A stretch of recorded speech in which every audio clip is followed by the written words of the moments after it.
안녕하세요. 신앙의 경험을 바탕으로 구원의 확신을 찾아 떠나는 경험의 노래 한민호입니다. 두 번째 시간입니다. 오늘은 불행을 만났을 때라는 주제로 인간의 고통과 또 구원의 문제에 대해서 함께 살펴보겠습니다. 성경에서 가장 억울하게 고통을 당한 사람 한 명을 뽑으라면 욥이 아닐까 생각이 되는데요. 욥에 대해서 성경은 그 사람은 순전하고 정직하여 하나님을 경외하며 악에서 떠난 자더라 라고 이야기합니다. 그런데 어느 날 하나님께서 사단에게 욥의 신실함을 자랑하시자 사단은 욥이 하나님을 사랑하는 것은 하나님께 받은 모든 축복들 때문이라고 비난합니다. 그 결과 하나님께서는 사단이 욥을 시험하는 것을 허락하셨고 욥은 이제껏 그 어떤 사람이 당해보지 못했던 아주 극심한 고통을 당하게 되었습니다.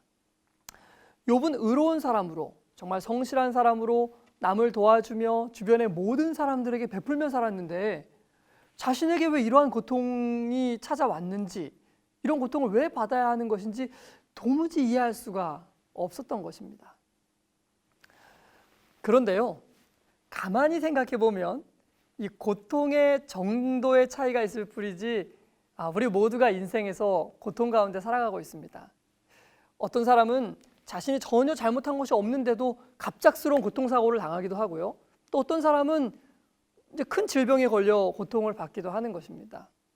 이 세상에 사는 모든 사람들 중에 고통이 없는 사람은 하나도 없는 것이죠. 그렇다면 우리도 욥처럼 한번 질문해 볼 수 있을 것입니다. 내가 오늘 왜 이런 고통 가운데서 살아야 하는가 말이죠.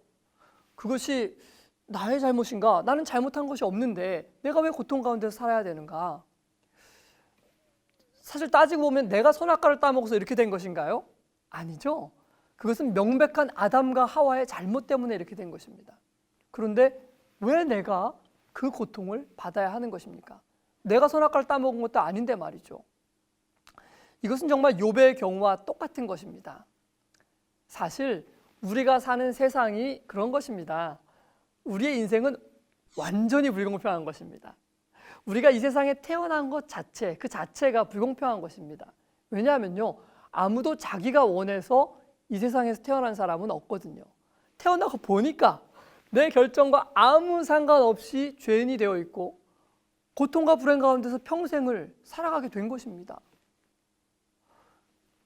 그런데 중요한 것은 이것입니다. 우리의 이런 모든 억울함 때문에 정말 죄가 없으신 예수님께서, 아무 죄가 없으신 그분께서 이 모든 죄에 대한 책임을 지시고 십자가에 달려 돌아가셨다는 것입니다. 그래서 그 대가로 모든 믿는 사람에게 한 명도 빠짐없이 값없이 영생이 선물로 주어진 것입니다. 이 얼마나 값지고 놀라운 일입니까? 영생을 거저 주셨으니까 말이죠. 물론 내 의지와 상관없이 죄인으로 태어난 것 정말 억울한 일입니다. 그러나 내 의지와 아무 상관없이 또 내 결정과 아무 상관없이 나에게 영생을 주시고 나를 의롭게 해주신 것 정말 감사할 일이죠. 물론 그것을 내가 받아들일 것인지 말 것인지는 또 다른 문제이긴 하지만요.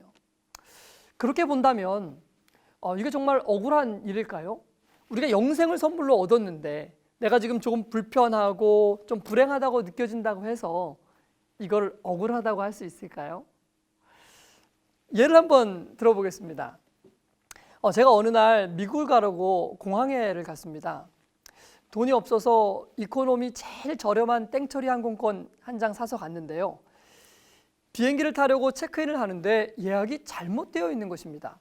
알고 보니까 항공사의 실수로 이중 부킹이 되어서 제가 비행기를 탈 수 없게 된 것입니다. 저는 정말 억울하죠. 제가 잘못해서 그렇게 된 것이 아니잖아요. 제 의지와 아무 상관없이 항공사가 이중 부킹을 해서 제가 비행기를 타지 못하게 된 것 아닙니까?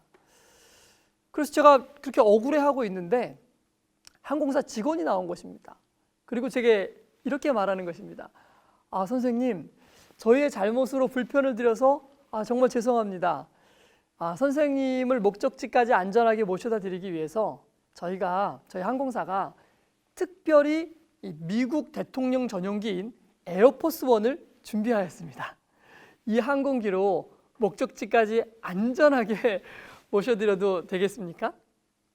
뿐만 아니라 앞으로 평생 동안 선생님께서 원하시면 언제든지 무료로 이 항공기에 탑승하실 수 있도록 이 에어포스 원을 24시간 내내 대기시켜 놓겠습니다. 괜찮으시겠습니까? 괜찮으시면 여기에 좀 서명을 좀 해주시면 감사하겠습니다.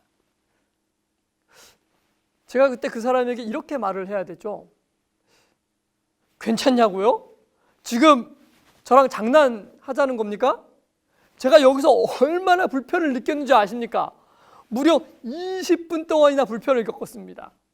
97만 원의 제일 싼 비행기표를 사고 1년 전부터 이 비행기를 타려고 기다렸는데 이 비행기를 타지 못하게 돼서 제가 얼마나 아쉬운지 아십니까? 다 필요 없으니 이거 다 가져가세요. 제가 이렇게 말을 해야 되는 것이죠? 아니죠. 절대 그럴 수 없는 것입니다. 괜찮냐고요? 지금 장난하십니까? 당연히 괜찮죠? 당장 주세요. 제가 사인할게요. 여기다 하면 됩니까? 그렇습니다. 우리가 얻은 이 구원은요, 우리가 현재 당하고 있는 이 고통에 비할 것이 아닙니다. 하나님께서는 예수님 안에 우리에게 영원한 생명을 약속해 주신 것입니다. 물론 우리가 지금 당하는 이러한 고통들이 왜 찾아온 것인지, 또 왜 이러한 일들을 우리가 당해야 되는 것인지 우리가 다 지금 이해할 수 없습니다. 아담이 죄를 시작한 이래 우리의 의지와 아무 상관없이 때때로 우리에게도 불행과 고통이 찾아올 수 있는 것입니다. 그러나 한 가지 확실한 사실은 그 고통의 시간에 하나님께서는 반드시 우리와 함께 해주신다는 것입니다. 그리고 또한 더 확실한 사실은 지금 찾아온 이 고통과는 비교도 안 되는 그 엄청난 축복이 우리 앞에 놓여 있는 것입니다. 그러니 사랑하는 우리 가무 시청자 여러분, 지금 당하는 우리의 고통과 불행에 우리의 시선을 고정하지 마시고 우리를 사랑하시되 죽기까지 하신 그 하나님의 사랑을 주목해서 바라보시게 되기를 바랍니다. 우리 모두 욥처럼 이 약속을 굳게 믿고 우리에게 주시겠다고 약속하신 그 영원한 생명을 감사함으로 받게 되는 우리 모두가 되기를 바랍니다. 다음 시간에는요, 죄와 씨름하다 죽을 뻔했습니다 라는 주제로 죄의 문제를 다뤄보겠습니다. 다음 시간에 다시 찾아뵙겠습니다. 감사합니다.